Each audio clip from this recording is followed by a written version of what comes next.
Salut tout le monde, c'est Arthur. Donc aujourd'hui, nous nous retrouvons pour une nouvelle vidéo. Donc je vais essayer de vous apporter des conseils pour surtout les débutants.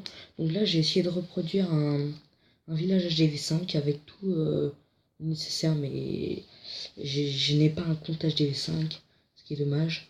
Mais j'ai un compte HDV8, mais j'ai tout refait avec les mêmes armes. Et le même nombre d'objets qu'il devrait avoir dans un village d'HDV5. Donc pour commencer, je vais vous apporter un des conseils le plus redoutable. Donc déjà, dès que vous avez votre château de clan, il faut intégrer un clan très rapidement. Je pense que c'est une des règles indispensables pour un jeune débutant qui débute Clash of Clans avec un HDV5 ou un HDV4 3 avec un HDV3 4 ou 5, voilà. Donc voilà. Alors, et ensuite, essayez d'avoir tout le temps quelque chose dans votre château de clan. Demandez en permanence. Et si votre clan ne donne pas de troupes, comme le mien là par exemple, et bah vous allez surtout les E200 clubs.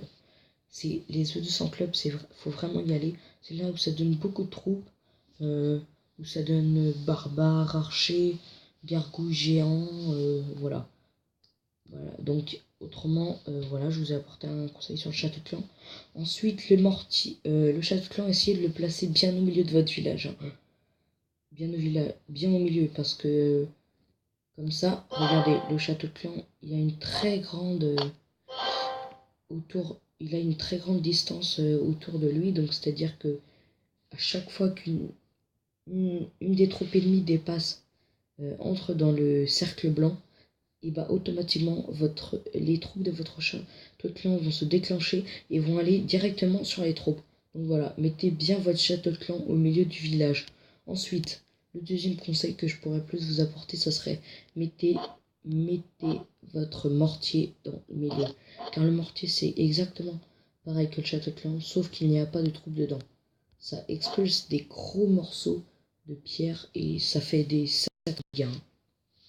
Surtout, essayez de bien recouvrir le mortier autour de lui des armes. Autrement, soit ce que vous faites, c'est soit vous mettrez votre mortier au milieu, votre château de clan là, ou le contraire comme j'avais fait au début. Moi je vous conseille plus de faire comme ça, comme vous voulez.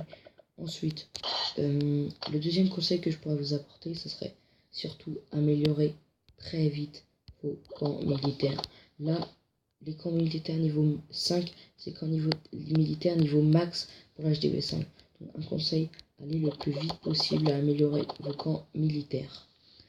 Car déjà pour le butin, ça apporte, vous avez plus de troupes, c'est plus facile pour attaquer, vous avez plus de troupes que quand vous en avez moins. Donc ensuite, un autre conseil, je pense que surtout, ah oui excusez-moi j'ai oublié de mettre le laboratoire, surtout le laboratoire. Ça c'est la chose indispensable qu'il faut améliorer, mais vite vite vite. Et avant d'améliorer votre laboratoire, les débutants, quand il est niveau 2, mettez tout au max de votre laboratoire. Tout au max. Hein. Donc, et dès que vous êtes max, bah vous améliorez le laboratoire niveau 3. Ou niveau 1, n'importe. Ou niveau 2, pardon, excusez-moi. Donc ensuite, le conseil, le mieux autrement, ce serait les réserves. Un autre conseil, ce serait les réserves d'élixir et d'or.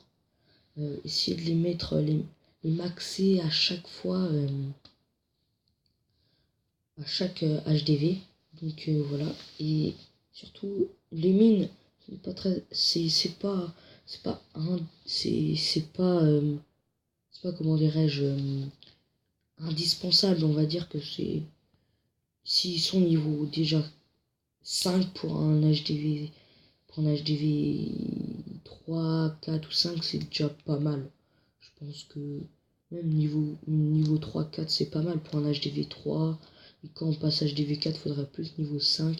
Et HDV 5, il faudrait niveau... HDV 5, il faudrait niveau, oui... niveau 5, oui. Ensuite, voilà. Donc aussi, le truc qui serait bien, c'est l'usine de sort. Mettez là le plus vite que vous pouvez parce que le sort de foudre est très bien. Par exemple, le mortier fait beaucoup de dégâts, comme je vous l'ai dit tout à l'heure, et souvent il est mis au milieu. Donc quand vous avez votre sort de foudre qui est niveau 2 ou 3, et que vous le lanciez sur le mortier, il n'y a plus de mortier après. Ça qui est très bien, comme ça, les troupes ont moins de dégâts sans le mortier. Donc voilà, un conseil que je pourrais vous apporter. Qu'est-ce que je pourrais vous dire d'autre? Les casernes. Ouais, les casernes, bah max les casernes. Et surtout les murs. Les murs, c'est indispensable, je pense.